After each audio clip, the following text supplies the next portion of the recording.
Hello everyone, welcome back to the Sports Ball. Jersey Joe Archino here with your Week 5 NFL picks. Not wasting any time, let's get right into it. The first game on the slate, Indianapolis at home against Chicago. Indy still reeling after they really get a really bad loss in England to the Jaguars last weekend. And of course, I think we all kind of look at the Colts right now and we just say this is a mess. They're 1-3 right now. Andrew Luck is as good as it gets, but Andrew Luck has no offensive line. Andrew Luck has a very, very lacking amount of playmakers running the football, throwing the football. He is really starting to be a one-man show, and I've seen it and I've been saying it for the past couple seasons now, but I think now more and more people are being exposed to it, and the Colts start is as big an indicator as anything. But even with all of that said, the Bears have problems of their own right now. They've rallied a little bit, but I think we all expect the Colts to come home and get a much, much needed win. Then we've got Tom Brady. He is back in the fold as the Patriots travel to play the Cleveland Browns in Cleveland. Look, the Patriots, they kind of had their world brought back down to earth for them last week when they lost to the Bills at home. But now Tom Brady is back. We know how fiery of a competitor he is. He's a competitor unlike anyone else. I think we all expect New England to come and win this game. Then Philadelphia on the road against Detroit. Carson Wentz has been one of the biggest stories of the National Football League this year. He has been nothing short of sensational. Detroit at home. Detroit has really struggled. Week 1, they go on the road and they hand Andrew Luck and the Colts a loss, and then after that, it's just been a tremendous struggle for them. But I think you look at this Eagles team, they had the perfect bye week, I think, for Carson Wentz. I really like where they got that bye week, coming off the bye for them. He has learned a lot. He can absorb and retain a lot of information. Everyone is going with the Eagles here off their bye week.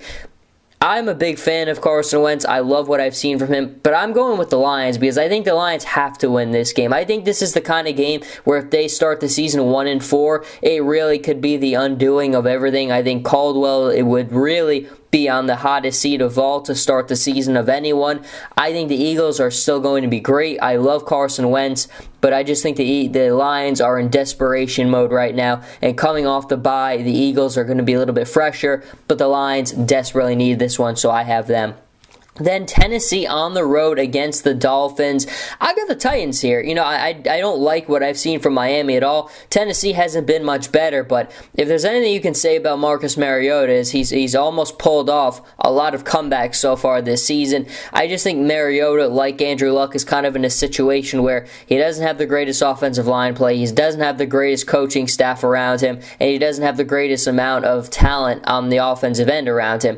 But despite that, he seems to be making these games competitive and relevant. I don't like Miami. I think this whole thing is blowing up quickly. I think the Ryan Tannehill thing is coming to a crashing end, and I think at home, Tennessee finds a way to beat the Dolphins.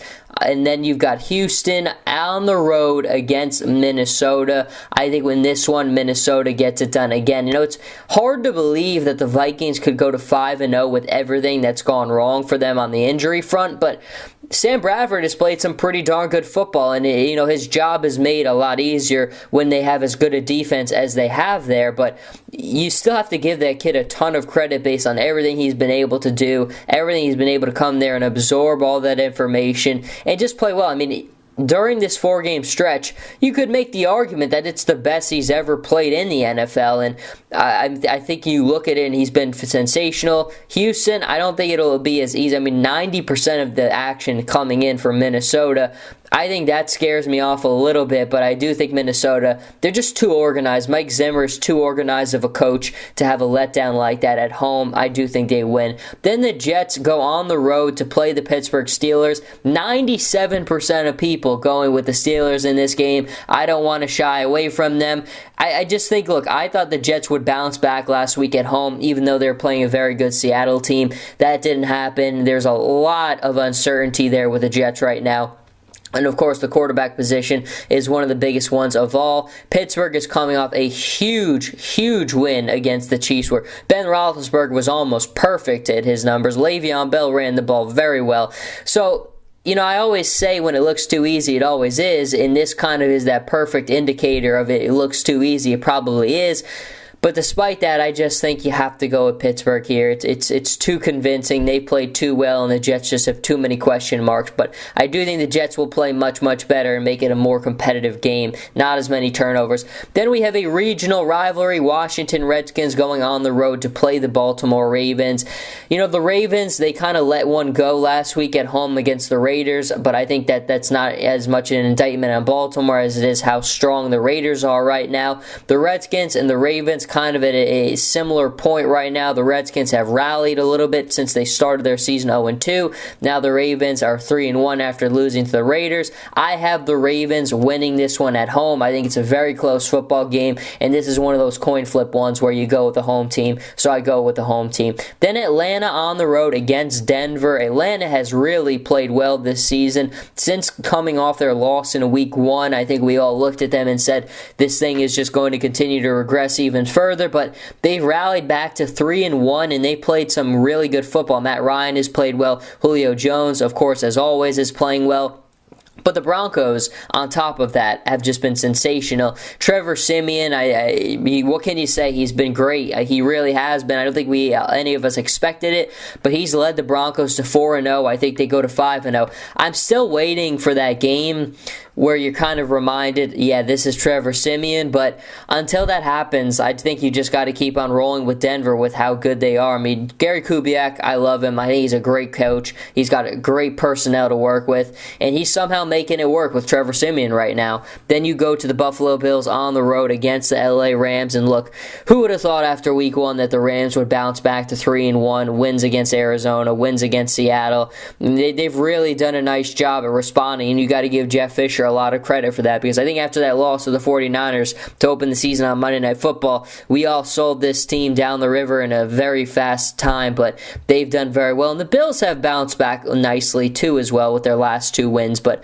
I think this is one where the Rams right now kind of getting their butts kicked like that on Monday night, that certainly seemed to help them. I mean, that was an embarrassing loss. There's no other way around it, and certainly that's something that's helped to be a rallying cry, and they've responded well to this point. I have the Rams winning that game. Then the Cowboys at home against the Bengals.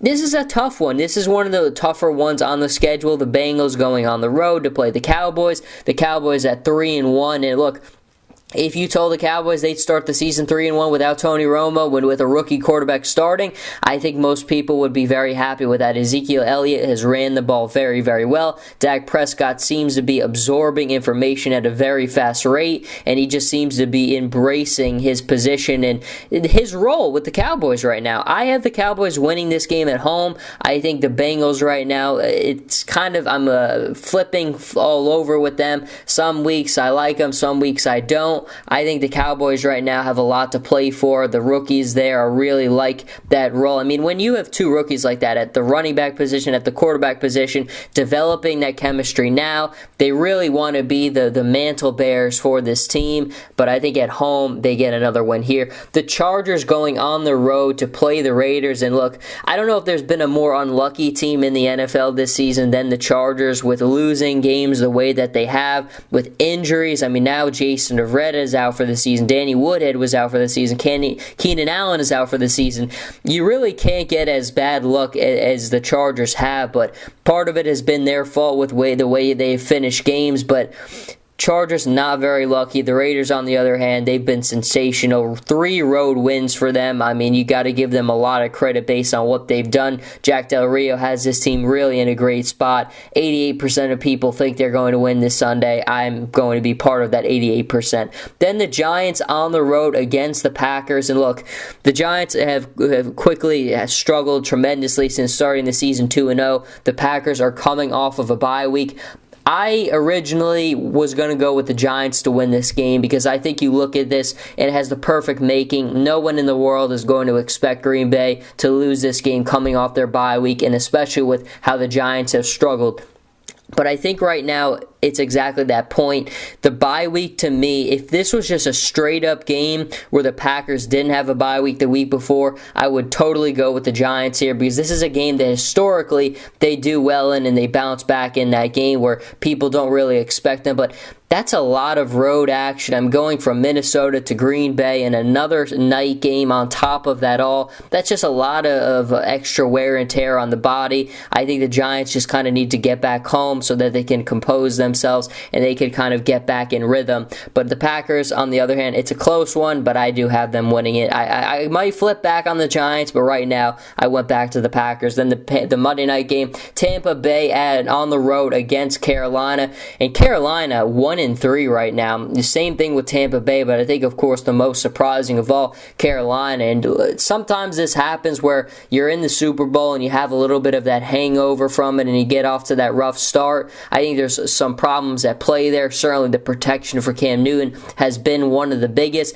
Tampa Bay is one of the teams where they're learning, they're young, they have a lot of group there that's learning together. I have Carolina winning here. I think it's a tough game. It's a close game. Tampa Bay's finally on the road, so hopefully we don't get a weather delay in that game. But more than anything, Carolina, certainly I think most people have winning. I do as well. But that is going to do it for your Week 5 NFL picks. You can follow me on Twitter at Joe Archino and on Instagram, Jersey_Joe_Archino. And I'll catch everybody in the next episode.